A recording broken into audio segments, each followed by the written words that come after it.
Welcome back, everyone. This is the FloTrack podcast. Happy November. I'm Kevin Selly, joined by Gordon Mack. Got a smattering of different stories for you to recap today. Gordon, happy Monday to Oh, you. Are we getting a new edition of the NCAA Cross Country Show this week? well, here's the thing. I forgot to update our ticker because our ticker says it's Halloween and it's not Halloween anymore. Halloween has passed, so I need to update the ticker. So I apologize to people who are watching the YouTube version and they think it's still Halloween. Unfortunately, Halloween came to an end last night. Trick or treating is over. No more dressing up as random Netflix TV show cookies, which is what I did. But anyway, Did, all right, did ticker's you get trick or updated. treaters? Podcast is ready. No trick or treaters came, but I did have a bunch Wow. of young adults come to my house Saturday night, dressed up as a bunch of different things. We had three Mhm. people dress up as Guy Fieri, which is like, what are the Wow. odds that at one party, three different people are all the same person? Pretty impressive. Yeah. Two soccer It's a players. lot of There was a lot of it's a repeat lot of costumes. flavor in one party, though. How did you deal with all the flavor there with Guy I don't. Fieri? I thought Ted Lasso was going to be the most popular costume for adults. But did Guy Fieri do something recently that made him a hot commodity? I think he's just always been a hot commodity. I Okay. mean, he's a funny looking Diners, dude. You get to drive-ins, dress in a and funny looking dives. way. Yeah. Yeah. So Yeah, I guess he's easily transformed into a Halloween costume. Hey, it's New York City Marathon week, Gordon, and whoa. if you live in, let's see, Australia, Canada, UK, you can watch the race live on Flow. We're gonna do a huge, massive New York City Marathon preview on Friday. We'll talk about all the angles to the race.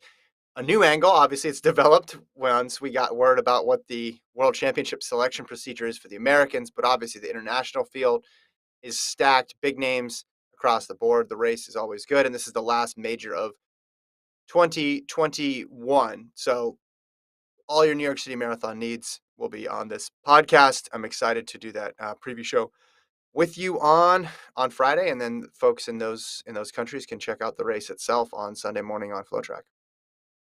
Yeah, should be good. Final marathon. There are still other marathons going around. There's another one live on Flow, the Barcelona Marathon this weekend. The Valencia Marathon is going to be a big marathon in December. So we're never going to run out of marathons, but this is the final official major marathon. And Mm-hmm. it's the final marathon of Shalane Flanagan's incredible journey, which is wild. Yes. And she's been quoted, I believe, saying she's going to save the best for last. Yeah, she has. I was waiting for her to state her intentions for this last marathon because the previous set of marathons, the five, have gone as good as anybody could have expected. And then she posted last week about how she's dealing with the off time, you could say, which is kind of a weird phrase because it's only been a couple weeks. And the phrase, and a great picture, by the way, too, of her running that virtual marathon in the she ran the Tokyo Marathon virtually in Portland. But yeah, she said she's saving the best for last in New York City, which I interpret, Gordon, as she is going to go for it, which is what we had hoped for after about the second one. Once it was clear, hey, she's going to be able to do sub 3, at least after she did the Chicago Boston double. And we're thinking, man, if you can do that on no rest, what are you going to be able to do on a couple weeks rest when you don't have anything else after that to worry about? And I interpret that as she's going to go for it. Now I hope she starts with the elite field, but we don't know about that yet. Maybe we'll know by Friday. Part of me feels like she shouldn't have. Like, was anyone asking for her to like run a Portland time trial marathon? Because I don't think anyone's like being like, "Hey, it was canceled, so you can cancel it off your list." Like, she if she just ran She was Berlin, loyal to London, it. Chicago, Boston, New York, people were like, okay. Yeah. But she's like, oh, I also did like my own marathon because technically there's another one that didn't happen. It doesn't happen until March. You know, Yeah. Um I mean, I admire her commitment to the 6 marathons in 7 weeks, but or at the very least, she coulda gone and run the 2:59 and saved a little bit more. What's interesting, though, in her response is just she's talking about how to not knowing how to recover, and it's something I've wondered about. Now, clearly, more rest is gonna be better when you're running this many races on top of each other, but for someone who had a whole career where they had this big, long buildup and then taper before these marathons to then go from that to all these happening in rapid succession, you don't really know how your legs are going to respond. I would think she'd be, she would have been her best for the first one. And then this one, she'd start to get a little bit of her legs back underneath her, but she's done so well in the previous ones. I don't know. Does she get a bit stagnant in this off time in between the virtual one in Portland and New York City? Yeah, I don't know. It just Like, do you I'm train? just Do you do another long run? Do you do I feel nothing? like she's. Do you just sit in an I mean, ice bath for 2 weeks?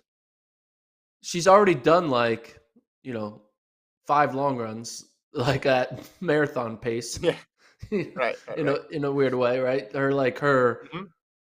Her 5 marathons are part of her basically her workout build up to New York City. It's like she's gonna have the most unique New York City buildup of anyone ever in a field before, right? Most people Yeah, like, oh, how many times have you done a 22 miler or whatever? She's like, well, I've run yeah, 26 miles 5 times in the past, 6 weeks. So yeah. at a hard When we pace. don't know, it's hard to know how she's gonna react because 'cause we've never seen anybody do this at this high of level before.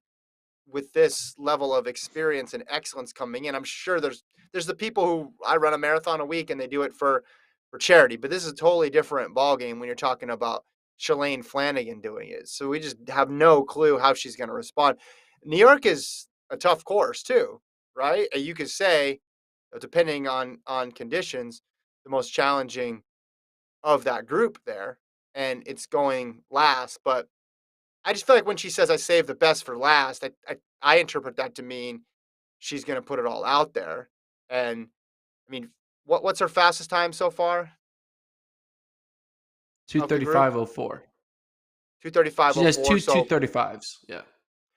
so if she runs her fastest one last, I mean, going sub 2:35 in New York is going to be that'll be a strong performance. But I think looking at this, she can go under sub 2:30, don't you? Yeah. I mean, maybe we should put the brakes on it a bit. Maybe I don't know, but yeah, I guess technically we could see a sub 230. Mhm. But you say I'm saving the best for last. I think we're reading pretty a little too deep into her Instagram uh, comments because her Instagram messages No such because thing. I think that's just a phrase people say. Oh, save the best for last. Last but not least. I don't think she's telling us like, hey guys, I'm going to break the American record in the marathon because it's my best for last. Like I think she No, just is. You know. listen though, this is the same person who had an out to not run that sixth marathon because Tokyo got canceled, and she still did it. So maybe we should take her literally, and it's going to be the best of the group. I don't know if it's best in terms of time, best in terms of effort, place. I'm not sure. Again, it would just be fun to see her start with the elite field. That's all I want, Yeah. and I would have no expectations after that because what she's done is without precedent. Yeah. And then finish top two as finish top three as an American faster than what Qualify Sarah for Hall did, and all of a sudden she's running in Eugene. No, that's not boom, happening, but world that would be champs. funny. World champs. That's marathon number She's not. 7. World champs. Take a break for about 8, 9 months, and then come back next year. I'm looking at the rundown going. We got a bunch of like B and C stories. There's no like clear A story. Conference we talked about on Friday for NCAA, but we got a lot of names. Like we already talked about Shalane Flanagan. We could talk about Eliud Kipchoge. There's a story there. Mo Farah, Alice Wright, Connor Mance, the Drake University men's cross country team. We got a lot of interesting things on the rundown. You want to talk about the Kipchoge race that we had discussed previously, he ran this 5,000 in Paris at the Champs Elysees, where he was chasing people down, and if he didn't catch you, you were eligible to run in that Paris 2024 mass race marathon. And we wondered just how it would look, and it turns out it looked kind of awesome because he was flanked. He had more security basically than the Pope going through the streets, and they were on bikes and they were bobbing and weaving, and he was out there just like ruining. He was Kipchoge, the dream ruiner, basically. I mean, watch him just totally. I mean, he looks like he's moving here, Gordon. What sort of pace do you think this is? Yeah, I mean, it's hard to tell because I guess when you put regular people next to him, you look like Usain Bolt running a marathon, right? It's kind of wild. Yeah, I just like this camera angle because I feel like I'm in like an action movie, like a yeah, marathon action movie. There was like a movie that was like I never watched it, but it was 90 minutes long, and it was from the perspective of like a GoPro on someone's forehead, and it was like in hmm a whole thing. So you kind of get dizzy because you're seeing like the arms run. But it reminded me of yeah. that movie of like someone jumping from one roof to another. But so those bikes are security. What did they need to secure? Were they worried people would like tackle him? Is why didn't he need Oh, I don't know. security? Like I ask for don't his know. autograph Yeah. mid 5K. Like, hey, can I get a selfie? Is that what they're worried about? I mean, it made it look way cooler. Run the video again. I hope when he passed people, he's like, "You're done. You're gone. No race for Staying you, home. 2024." Yeah. Hey, you're not running in Paris. What are you doing in a couple of years? Not running here because I'm going to be here. I like to think he just whispers some comments to people. But look at his cadence here, and you look how quick the bikes are going. He's moving pretty quick. This isn't just a matter of perspective against people running 8 9 minute miles. He's huffing along, and then right here at the end, all Yeah. those people are so lucky. There's No, like but there's 10, so many 15 people there, there's so many passes right at the end. Oh, and just that's the worst. You run a full 5K. You see, like I'm going to 2024 to run this marathon, and then Kipchoge nips you at the line. Like yeah. that is just like, ooh, hit him while you're down, Kipchoge. Why did you have to do that to that pack of people in blue t-shirts? Oh, they're like, do you Yeah. think he Maybe, realized he like killed someone's dream by like a yeah, half a second at that moment? He should have been like, yeah. let up, let him go, and then cross the finish line. But no, He had some he's sort a of killer. incentive. He was snatching souls out there. Gordon. Maybe the bikes were only for the camera shots, I guess. But there's only one guy doing the camera work, and the guy has the camera in his teeth, which is incredible. But I guess he shouldn't want to run into any trouble here. So here's the a quote from a story in Inside the Games. It says, "In excess of 1,000 runners finished before the marathon world record holder and double Olympic champion, earning them places in the mass participation event in 3 years' time." So 1,000 people beat him, and there was a total of 3,600. So he passed 2,600 people in a 5K. That's got to be That's a a fun lot of people. experience. 20. So hold on, let's do math with Kevin here. So 2,600 people divided by 3.1. So per mile, how many? He's passing 838 people per mile. He's That's passing per. one That's person impressive. every 2 meters.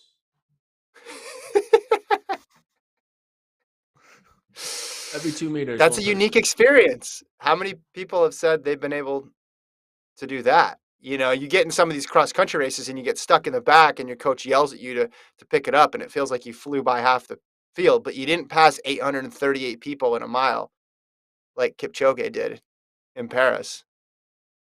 I like this. I want more of this. I want to hear from a person. I want to hear from the person who got nipped at the line by Kipchoge, and how the guy had just plans. 3 years time, he was going to use this as a motivation factor to get where he needed to be. Maybe he was gonna like propose to a significant other at the finish line in a couple of years. He had it all mapped out, and then Kipchoge with one stride just ended it all.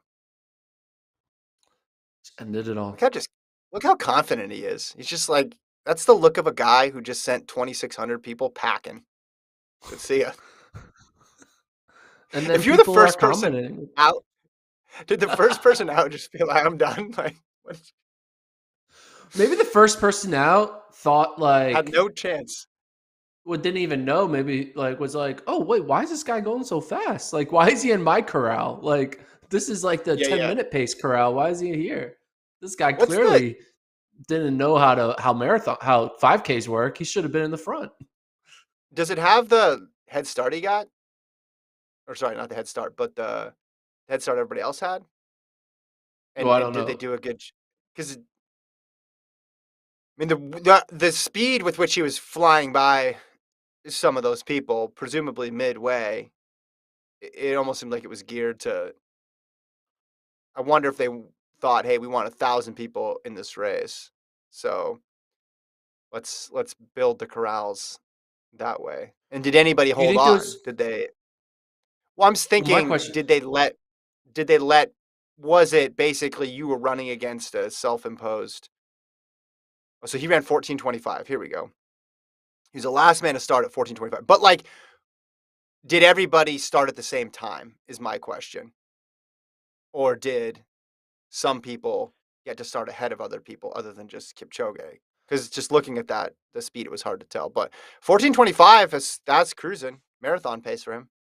That's his marathon pace is pretty damn good.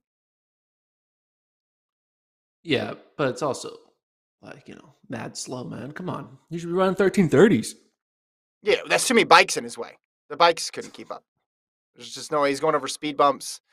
So yeah, so 3,500. This says 3,500 people started. The other one said 3,600. So around, so 1,000 people beat him. So he beat anywhere between 2,500 and 2,600 is what we'll say from this estimate, which means Gordon's math is about right. He passed someone every 2 meters, and he could have passed about 30 other people if the race went on for about one more meter. It looked like with all that group just getting across the line. That's fun though. I Did you liked know it. that Kipchoge and LeBron James are the same age? Never thought about that. Do you All I know is think? I'm older than both of them. Do you think their success is like mirrored? You know what I mean? Well, Kipchoge was awesome on the track and then had a little bit of a down couple of years of his career and then reinvented himself in the marathon and then became the greatest of all time. LeBron's was a little more like a steady progression, I feel like. He had some bumps along the way, but the marathon changed Kipchoge's career, obviously. But he had this whole other Well, second act early on. so what year did LeBron James join the league? Was it 23, 2003? It was '03, wasn't it? Yeah. You know what 03 was? That was the year he won his That was the first world title in the Paris world 5K. title. Yeah. And Yeah, then but he won his. LeBron didn't win the title in '03. It's just when he got drafted. So, Yeah, not but quite the that's same. winning a title. You get to go to the NBA. 2016, he wins Olympic gold. Was that the year LeBron won with the Cleveland Cavaliers? Yeah, 16 is when they won with the Cavs. And Wait, then look up this. technically, I know 2021 he won Olympic gold again, but technically that's a 2020 Olympics, and in 2020 he won with the Lakers. What year did LeBron go to the Heat? Uh, so 11, 12, 13, 14 he was with the Heat. So So 11 11. was when he went. Okay, 2010, 2011. What year did Kipchoge debut in the marathon? Um, Marathon 2013. Okay, it doesn't work then. Never mind. I thought we were onto something. We are not onto Yo, something. but no, 2013. That's when you know. That's that's during the time when he went to Miami. He was in Miami at that. It's like the middle of Miami. So Yeah, I was just thinking career changes, trying to find something there that mirrored each other. Not quite. All right, enough LeBron talk. Lakers or whatever. Um, let's see what else. I'm just jumping around here. Oh, Mo Farah. Let's talk about Mo Farah. So there's a headline in the Sun in the UK, and it says one Mo run. I hope when Mo Farah Off to a great retires, start. I hope when Mo Farah retires, the headline is one Mo pun because they've gotten a lot of mileage out of the fact that his name is Mo over the years, and I hope that the British media pays homage to it by recognizing that he's given them so much. Anyway, the headline says Mo Farah targets one final summer of glory with London 2012 hero determined not to let career end on a failure. That's just the perfect British framing of this story. So yeah, he goes on to He's a say that he hero? wants to compete. I didn't know he's a London hero. 2012 hero. Yeah, yeah, yeah. He's been knighted and all that stuff, right? So he's got the Sir Mo on the bib. He he's saying he wants to wear the British kit again, but doesn't say in what capacity, whether or not it be the World Champs, Commonwealth Games, European Championships. Does mention he has the ankle injury. Obviously, remember he did not qualify for the Olympics last year or this year, excuse me, in the 10,000. Took a couple cracks at getting the qualifying time and didn't get it. But he said he's not done yet. He said he's still hungry for more. He ruled out Paris 2024 because he said he'd be 41 at that point. Talked about maybe running in the London Marathon as well too. But the main thing from the article is the British kit wearing that again. And there's a couple good quotes in here that I wanted to point out. The first one he says, "The world champs in Oregon? Listen, I couldn't even qualify for Tokyo. So that's the first step, you know. You cannot just say I'm going to the world champs." He went on to say, "If Tokyo had happened the way I wanted it to happen, that could have been it. But because it didn't happen, it's different." Which makes sense. He wanted the one final swan song, the last opportunity to compete, and he wanted the perfect ending, didn't get it. So now he's in search of it. But this is where it can become difficult because the more you dig, the more you go, the more opportunities elude you, the tougher it gets to get it back. And then it's, man, Farah's been at this for, he's trying to do the swan song now for 6 months and 12 months and 18 months and 24 months. I think it's great when, compete as long as you want. It's awesome. I love it when all athletes do this. It doesn't, people get mad because it like ruins the ending. No, go until you have absolutely nothing left. But very few people get the send off that they dream of, especially if you're someone who's been as successful as Mo Farah. What is the proper way to go out? Is a Commonwealth gold good enough? Is it, like you said, making a world champs, one last world champs and getting sixth? Is that okay? It's hard to do this, and when you chase it, it can get difficult to know when the right time to bow out is. Yeah, what? I don't know what. I mean, I just don't think he should want to like dream of participation. Like, the idea that like I just want to wear the British jersey one more time. That's like for him, he should recognize, like, I don't know, he's bigger than that in my mind. Like, he's worn it so many Sure. times that's like it'd be like an NBA player be like, I just want to play one more basketball game.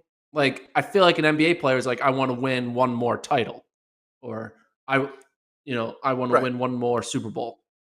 But like, But he I want to lost. He just didn't get it come though. He didn't get it though. That's the thing. He lost it. He didn't get to do it in 2021. So I think getting it back would qualify at as the. a success, even though it's farther away. So it didn't work out in the 10K. Marathon doesn't seem to be It's tough. his bread and butter. It's tough. It's a lot of miles. Easy to get hurt. This is what we should do.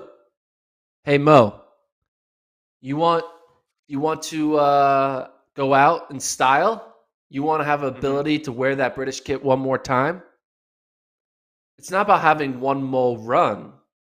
Have one more walk. Become a race walker. Qualify.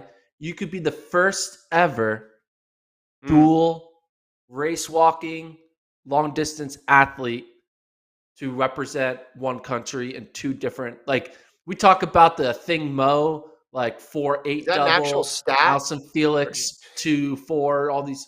doubles the 5 10K double, do the race walk 10K double. Not in the same year, obviously, but qualify for world championships in both the race walk and 5K, 10K Is that within one career.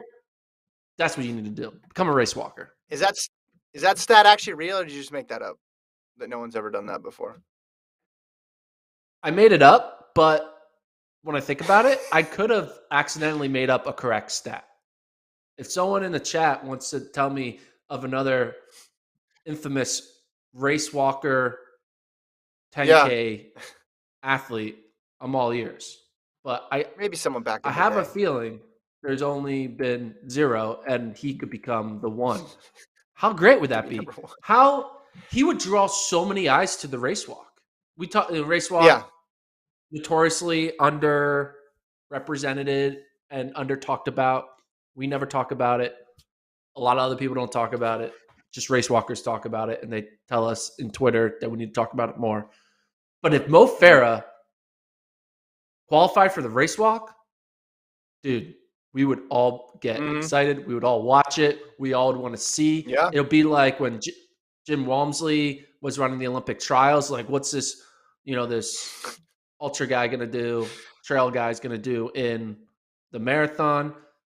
People are going to want to know, what does the double Olympic champion do in a race walk? That's what he needs to do. He has the I think fitness. he He just needs to get the form, and then he's there. 1 foot on the ground, one mo walk. I don't think he does that. I don't think he wants to do the marathon, but I think he'd rather do the marathon than race walk. I think the path is going to be qualifying for something this year, whether it's Commonwealth, European, or World Champs. But then the real send off. The article makes reference to Paula Radcliffe's final race at the London Marathon. I think he does one more marathon in London, and then he gets the stage, gets the applause, and the expectations there are low too. So no one expects him to go out with the win there. So if he runs, a solid fourth or fifth, I think that would please him at this point. But it's interesting just how quickly things. I mean, with everybody, how quickly things changed because it was like, he's still around. And then I remember 2019, he was hinting at potentially running in Doha at the World Championships. Didn't do it, obviously. But then we're like, all right, just to set up for 2020 in Tokyo. He's going to get ready. He's going to make a comeback. It's going to be an epic 10K with Cheptegei, all the Ethiopians, all the Kenyans. It's going to be a battle. And 2020 obviously didn't happen. And then before you knew it, it's like, what event is he in? And he was just out there. And then we weren't even really, I wasn't even paying any attention to, hey, is he even going to get the standard for 2021? I thought for sure. I thought the question would be just how could he actually contend for a medal again? And he didn't even make the team, but 38 years old. So as he says in the article, he's getting on a bit. I mean, he's 5 years removed, right? Wait, 2022 will be Well, 5 17. years removed from when he was the last time he was like a relevant, like world renowned competitor in track and field, right? 2017. So, I mean, it just seems like, why you extended a fifth year? Like, isn't 4 years of like kind of swan songing? It's a really long swan song. That's what I'm saying. We're going on a 5 year swan song, right? Because you start Like he chasing, changed. it's like Remember? gambling. You go Yeah, down a little bit, and then you try to get it back, and then you have to bet more to get it back, and then you're in a worse position than you were when you started. That's why he's trying to recapture some of that. And if he's looking at 2021 as a failure, it's like, well, I don't want to end with that as my last race. I want to end with something positive. But you're right. 17. But the thing was 17. He runs 26:49. He medals, yeah, and he's then good. 18. Yeah, 18. It's more about the roads, and then 19 as well. And then before you know it, it's hey, what happened to Mo Farah? So I mean, Yeah. 19, he ran a 10K. I mean, he ran 28:15 was his season best on the in the 10K. I mean, it was mostly a road based thing, and the road had never really worked out. So as well as people probably thought it could. I mean, he still ran fast, but he had the unfortunate honor of competing at the same time as Eliud Kipchoge and a bunch of other fast guys. One Anyway, thing that is kind of wild gonna move though, when on. you do look at his one last thing, when you look at his 10K he ran in 2021, he ran Yeah, 27:47 in 2021. His first yeah, 10K was in 2008. He ran 27:44. So over a span of 13 years, he was only 3 seconds slower. That's yeah. pretty wild. That's the life cycle of the athlete. Starts to Yeah. the end starts to mimic the beginning. I remember with Alan Webb towards the end, you're just like, oh man, like what did he do in high school, or what did he run as a sophomore, and here he is back, kind of where he started. But that's seems to be how it goes. So we'll see. We'll see what Farah ends up doing next year. Mo Farah, of course, though Gordon, our world record holder, and we had another attempt at an hour record. Although this was the British women's hour record, and we talked about it before. Alice Wright gets it done.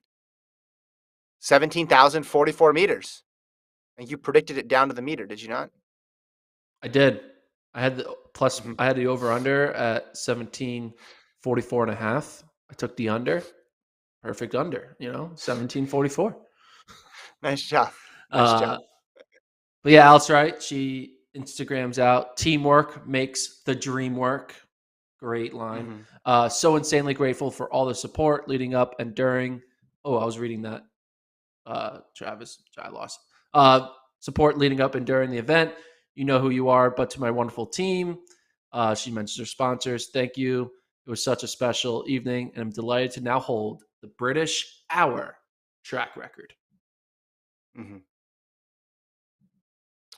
Yeah. I mean, it does take a lot of. Did she have the lights on this? Because I remember when they did this before with Hassan and Farah, they had the lights. I can't tell from. Let's see. Doesn't look like they do. Oh no, Yeah, they don't have the no, lights. no. No lights, just pacers. So if you don't have lights, you need pacers. So congrats to her and her team for putting it all together. That's a lot to coordinate. And now the British record is north of 17. The British women's record is north of 17,000 meters. So you got Mo Farah on the men's side and Alice Wright on the women's side with these marks. Um, yeah, that does make me think about Farah. That was 2020 when he ran 21,330 meters. But I don't think any of us at the time were like, hey, Farah's 100% back because he has this hour record. I think we were like, hey, it's kind of a weird record that Mo Farah got.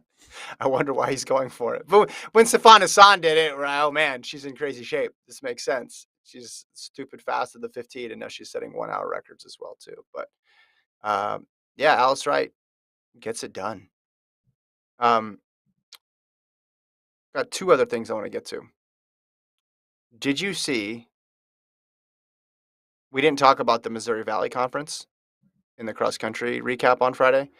Did you see the Drake men celebrate across the line with Adam Fogg and Alec Baston?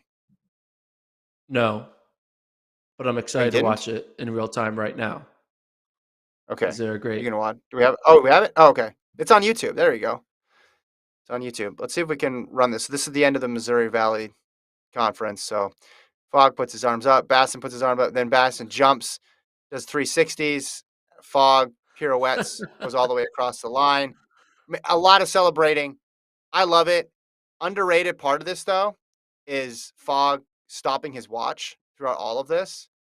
When first of all, cross country, your time couldn't be less relevant. But then after you've done about 6 pirouettes, 4 high fives, and are clearly jogging, to have the wherewithal to say, you know what, still got to log this. I still got to figure out this time afterwards to click it as he crosses the line. But it had been a while since I've seen a celebration like this, and well deserved. No one else was in the shot.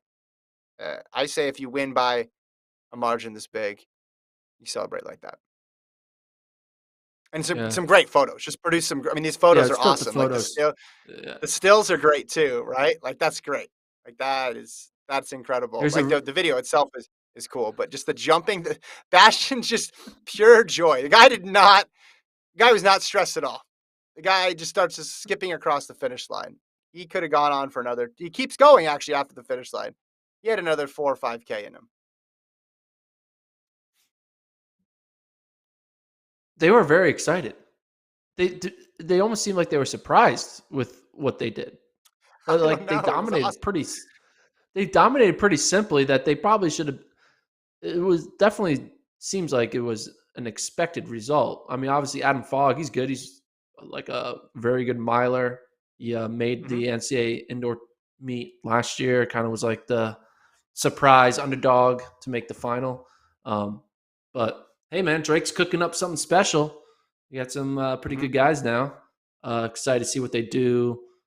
Um, I mean, they're in the Midwest. Drake's in the Midwest region, so Hmm. they're gonna go up against some pretty tough individuals in Kip two and Rodriguez. But maybe they can find a way to sneak on and make it an at large bid as a individual. So that'll be kind of cool. Yeah. There's something special about your conference meet where even if you're heavily favored, if you win, it still means something. And then where it sits in the season, yeah, it's very serious, but the level of competition only goes up for here from here. So this is the opportunity that you have to really celebrate because everybody gets behind a conference title. Everybody gets excited about a conference title. And the meet happened in a city named Normal, Illinois. Normal, Illinois. That's such a very normal name. Normal in Illinois. Do you think There if we there go. was a dual meet, if there was a dual meet between the best team from Normal, Illinois and the best team from Boring, Oregon, who do you think would win? The average runner. The Whoever is average runner. average would just win from the normal Yeah. Illinois boring. Boring, There's some Oregon. funny Clackamas boring Oregon. Clackamas County. Yeah, 7,000 people. I'm looking up right now. I remember hearing about that when I was in college. I said, "No, there's not really a town called Boring, is there?" Yep, indeed there is. So, congrats to Drake. Great celebration. Don't stop doing it. Do it at Region too. If you beat Kip2 at Region, I want to see even more pirouettes. I want to see a I want to backflip. see That's what I want to see. yes, slip and slide, especially if it's muddy like it was. Go head first across it. Adam, Alec, really go for it. Explore the studio space, explore the cross country course, really get creative with the celebrations. That was cool. It also reminded me too. Have you ever watched the end of ultras or triathlons where they obviously really don't care about time at all either? So they're ahead by a couple minutes and they know they're ahead by a couple minutes and then they start the celebration real early and they're running with the flag and they're high-fiving people and they even walk the last couple steps across the line because they're so tired. Now this was the opposite because they clearly weren't tired at all, but just the hey, the time does not mean anything. No one is near us at all. Let's just enjoy the moment. Let's share it with each other and with the crowd out there. It was made so much better because there was two of them too. Just two of them just Yeah. gallivanting across the finish line. It was incredible. Good old conference championship weekend. It was a wild weekend. I can't believe Yeah. we did a whole recap podcast and me dressed up as a cookie though. Those YouTube clips are out in the universe now, and someone's gonna Yeah. watch it like 2 weeks from now. Oh, what happened at Pac-12s? It was like late to the game, and be like, what Yeah. is Yeah. Yeah. going on with Jordan's That's face? what Because I you look said. normal. You just look like you're wearing a green shirt. Yeah. Yeah. It didn't capture the whole essence of the Ninja Turtles, but that's what I said. And then sure enough, the clips were up there. It was like bulletin board material for Notre Dame. And there's Gordon, gold paint all over his face. Uh, we had an email that was interesting that I wanted to read from Benjamin. It says, I'm no cross country history buff, but I'm wondering who the most dominant NCAA cross country in history is, runner in history is. Says he's a huge BYU fan. I'm wondering if Connor Mans could be in the discussion if he wins his next two races, regionals and nationals, below the results from his entire BYU cross country career. So he goes through, starting back in 18, obviously 19. He won 4 meets in 2019 and then got fourth at region, third at NCAA's 2020. He won everything except the Oklahoma State meet where he got second, and then this year he's 4-4-4, so he'd be 6 for 6 if he wins his final two races. Conor Mantz has been great. He's a favorite to win this year. He could repeat, but he's not. He's not because in NCAA cross country, all the weight goes to national championships, in my opinion, because as we've mentioned time and time again on the show, it's really oriented on one meet. So to figure out who the best cross country runner of all time is, you really can just count national championships. And there are four guys in front of him who have won three titles. There's a bunch of back-to-back people as well too, or two titles within their career. But Henry Rono, Jerry Lindgren, Pre, and Edward Cheserek all won three titles. So that's the starting point you have to get to be in the discussion. Now, amongst those four, then you could have a spirited argument. But I think that's the minimum bar you have to hit to be considered in the discussion. And on the women's side, only one woman's done it, Sally Kipchoge. So I'm confident in saying Sally Kipchoge is the greatest NCAA women's cross country runner in history. Case closed. Done. So Conor Mantz is the favorite right now, so I think he might win, but he's not like a dominating favorite because you know that like Kip 2 looks good. There's other guys out there that roll the shot, but at the end of the day, Mance is beating them all, so you got to just give it to Mance. But if Mance does win too, he's only a junior. Now, I don't think he's going to come back, but if he wanted to come back, Yeah. let's just pretend in a world where he decides to be whatever 6th or 7th year COVID senior and comes back and does get three, but he does it in 5 attempts. He would be a 5-time All-American with 3 titles. Right. That's going to be better than anything Ches or Rono or any of those guys have ever done because they only Well, were All-American that's 4 not times. that's not fair. But look, Ches had when he was not winning, Ches got third. When Pre didn't win, he got third. So even their non-title winning performance was still really good. Yeah, it would require him winning this year and then coming back again and doing something special.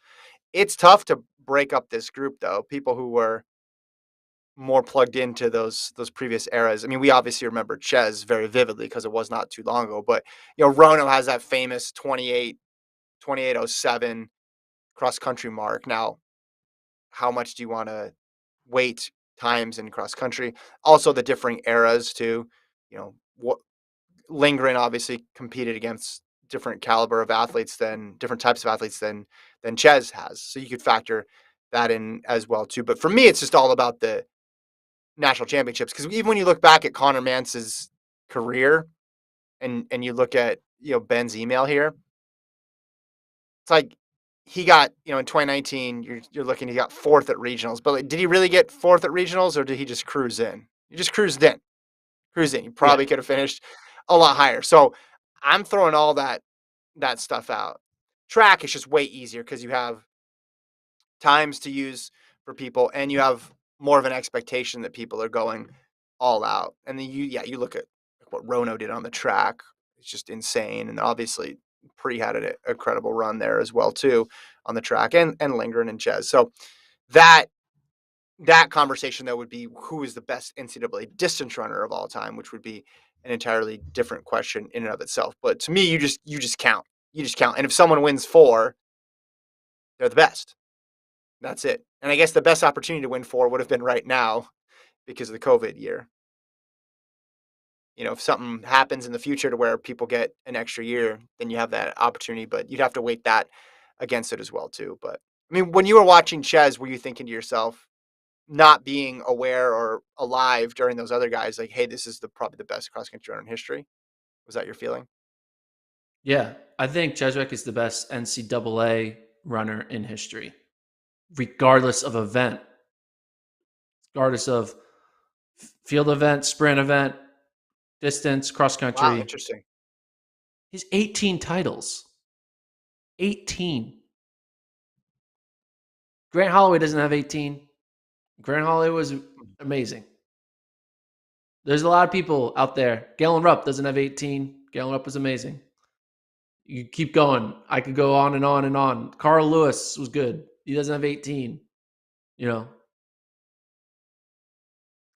Here's the Cheswick is thing, though. 18. Cheswick is the GOAT of NCAA running, and it's not even close. There's no one who will How many ever. Bowermans does he have, though?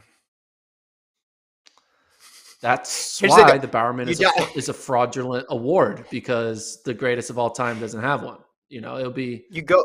it would be You like you die. Tom Brady never winning an MVP award. It wouldn't make any sense. Or LeBron or Michael Jordan never winning MVP awards. No, they got to win at least one to legitimize that award.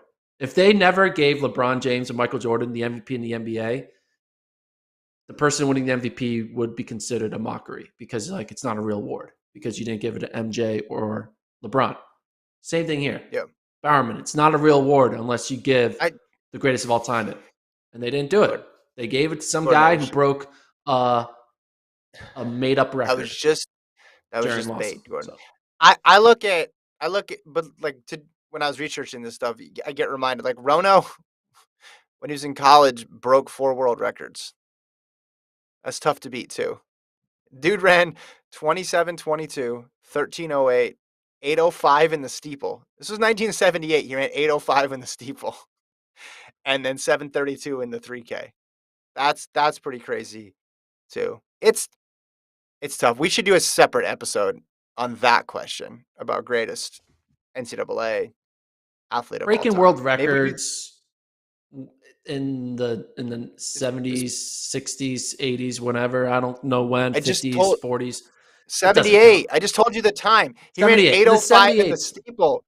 8:05 in the steeple though. That's real. dude, come 13:08. on.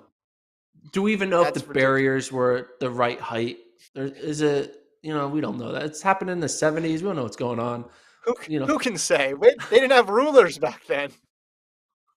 I think There's Cheswick something could wrong. probably run 8:05 in a steeple if he was asked to. Let's He was running like 13 teens. He was a 350 miler. Come on, he could have run 8:05. let's let's remember this for March because we always are looking for a bracket gimmick, and let's just do greatest. No, let's do it. Let's like do it for March, and we'll do greatest NCAA track and field. Do It's we include Cheswick. cross as well too? You Do include we do whatever you indoor, want. outdoor? It's Cheswick. You know what? You can include freaking Ledecky in swimming, and it's still Cheswick. You include any NCAA sport, it's still Cheswick. He won 18 times. Won 8. Because you don't want to do the And segment. he won 18 times where he didn't even compete in one of the seasons. So he could have had like 20, but he got hurt. He could have got to 20. You talking about his senior year? Yeah. He should have pulled a Mo Farah and refused to go out like that. Just kept coming back. Yeah. I want to wear the Hold on to Oregon that jersey again. eligibility. All right, so you don't want to No, do the we can do segment, this. so We I'm can. scratching No, I out. do want to No, do segment segment. No, we canceled. can still do the segment. I'm just gonna tell you, like, the bracket is like it's rigged if he doesn't win. I think.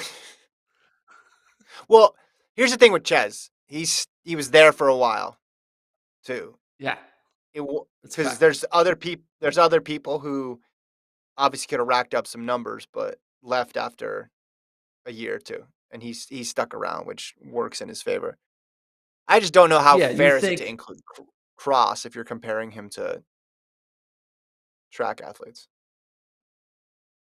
but indoor compare if someone does a sport that it's you can't do like a 200 like the 60-200. It's not the same as 1 and 2. It's all this The stuff. problem But is you're going to discount. You're going to be like nothing before 1999 counts. That's the problem because you're no, going to I'm not say, going to how do we say know the that. But barriers I'm are not high going enough? to. But I'm not going to Jesse say Owens? like, oh, no. But it's bullshit to like say like, oh, it broke the world record. Like it is not.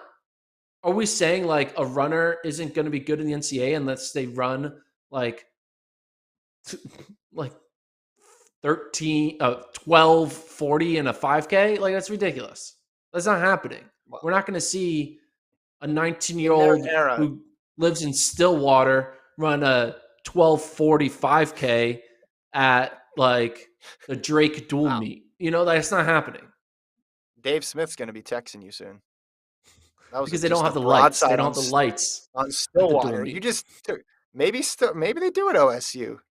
They got some money over there. Just don't put limits on the program over there. Listen, in his era, he was best of all time, and he's in college. I think that's worth considering. And the time holds up too. His time is still faster than what you Ches ran, right? In college. Okay, here's a question. Imagine if every great young athlete, like an Ingebrigtsen or a young Kenyan, Ethiopian, imagine if 70% of them all run in the NCAA. We would see more. We would see world records in the NCAA, but because that's the sport has gotten bigger over time, it's easier for elite athletes to not have to go to the NCAA. Therefore, you don't see as many world type level marks at the NCAA level because Yeah, you can get but great a world record. training in Europe. You can get great training in Nairobi, in Sure, Jamaica. but okay, but like the record, but the record is the record. I don't understand. Like Rono still has the top 5 steeple marks in NCAA history. Yeah. Still, Well, okay. First of all, we're talking about the his steeplechase. It's an event that how his many five people thousand. were One running the person steeple has in run. 1978? Hold on. Women One couldn't even do Lowy it till like Langs. 96. One one person has run faster than the 5,000, and that was Lowy when he ran it indoors and beat him by a tenth. So Tier, Grijalva, all that. None of those guys. Rupp. No one could touch him in the 5. I'm just saying there's some people, and I'm sure there's other folks as well too who are just timeless. Like Jim Ryan just put up these marks that are ridiculous, and obviously they dominated their era that are worth considering. But hey, we'll do the thing. We'll have the bracket, and you can make your case. Oh, I will. I will make my case. Uh, there's nothing that you're more passionate about, I know, in the world than Yeah, I don't even than think this. Ches knows how passionate I am about him not getting the Bowerman. I think I mentioned to it one time. And he laughed. You probably scared him. He probably agrees with me, but I do remember running into Robert Johnson, Oregon head coach, in an elevator, and always has like this thought that I'm anti-Oregon. It's crazy. Every school thinks I'm anti their school because I don't know how it's possible, but there was like a yeah. Anyway, You should they all you just should say do a like you don't segment. like us. That's another idea for a segment. We'll go through every school and you'll explain where you went wrong according to them. Yeah, That'd be a but fun it's game, just right? crazy. Like every school thinks I don't like them, and Yeah. I rank you second in the nation, and you're like, you guys hate us. I'm like, what? Oh, I'm saying you're better than 355 other schools. Anyway, Yeah. so Why they hate was in the Gordon. We'll call it in that. the Travis. was Travis in will the come up with elevator. a cool thumbnail. It'll say why they hate Gordon, colon, Texas. And then just we could Yeah. do like 300 pieces of content this way. Anyway, talk about the Yes. elevator. What happened? So I was in the elevator. It was at like a press conference at an NCAA meet. It was like a year or a half. I'm not sure. It was after Chesrek basically graduated and wasn't going to get the Bowerman. Uh, and I mentioned it that it's like a travesty into him in the elevator. And he was like, he agreed with me, but he was also confused because it's like, wait, you think that Chesrek deserved it? Like you're pro Oregon? I'm like, yeah, dude. Like I recognize real and he deserved it. And he also agreed with me. He was like, yeah, it's a travesty that Ches didn't get it. It's like they should have given to him like freshman year at least. They didn't want to do it because they thought, oh, we'll get to him by sophomore, by junior, by senior year. And then he gets hurt senior year. Jezrek could have jogged senior year and they would have given it to him. But Yeah. then Jezrek got hurt, so they couldn't. And every voter from the 3 previous years, they know they go to bed at night. They'll go to their grave knowing they made it a huge error. Like if I ever become the president of the coaches association of whatever, I will rescind all 3 Bowermans that were given out during Cheserek's 3 years, and I would give them all to We got to get Cheserek. Cole. We got to get Cole, the producer, who does not probably know who Edward Cheserek is, to just get you to to get him to mute you every time you hear Cheserek. I'm looking at his all-time list. Man, Jenny Simpson. I think we forget. No one's been within 6 seconds of her 1,500-meter record and her 5,000-meter mark, which was indoors, right? But if you just overall indoor outdoor, 15:01.70. The next fastest 15:09. Kim Smith. So no one's been within 8 seconds of her 5,000 record. That's impressive. It's impressive. Um, Anthony asks, Stephen Francis, Elaine Thompson, Robb's former coach, said she left for money and won't be successful going forward. Do you have any insight on this? I watched that video. Jamaican TV did this interview with him, and it was incredible. We can talk about that on Wednesday. It just was really interesting because he was very forthright for the most part, and just the level of coverage they did on this thing. It was pretty cool to see track covered like a major sport. Like, they played this 15-minute interview, Gordon, and then they go back to the host in the studio, and he's like, and we'll have more reaction to this Elaine Thompson hurrah news coming up after the break. I was like, I need to subscribe to this channel. Like, what is this? Can I get this on my TV? This is incredible. Like, they didn't do this. They did a full 15-minute interview with the coach, and then they were going to come back and discuss it. Like, I don't know if it was going to be a panel or what. I was all in. It's I like was like, Sports where's this Center, on yeah. YouTube? Yeah. I was like, Stephen A's coming on. It was incredible. But yeah, he had a bunch. It's very clear they're not working together anymore. That was my one takeaway. But then asks about the new athlete, who it might be. And he basically said, well, I get asked a lot by Nike, and usually I kind of tell them, nah, I'm good with my group. And I don't know if that's the case going forward, but they were basically implying like, hey, is it Richardson? Is it gonna be Richardson? Which made me think, and I have no idea if what her camp or what her team thinks, but like Stephen Francis, the coach, has in his hands the power to cause so much interest in track and field, to create so much. There's one, because he's basically saying, if it, and I don't know if it's her, no idea if it's her, but if it is, he's basically saying, in the past, I've just been able to push this stuff off, and I do well enough with my own group. I don't need to take people on. But if he just decides, hey, I want to be an agent of chaos right now, he can make some waves. He could make track and field, take it to a whole new level next year. So He's like I that don't know. Joker gif, like, and Yes. here we go. Go. Yeah. Exactly. He could cause some stuff. So I'll let you watch that though, and before next time, because I didn't put on the rundown, and then you can tell me what you think, because there were some definitely interesting takeaways from it, some stuff I didn't know. So You know, it'd be wild. hmm. I don't imagine Sha'Carri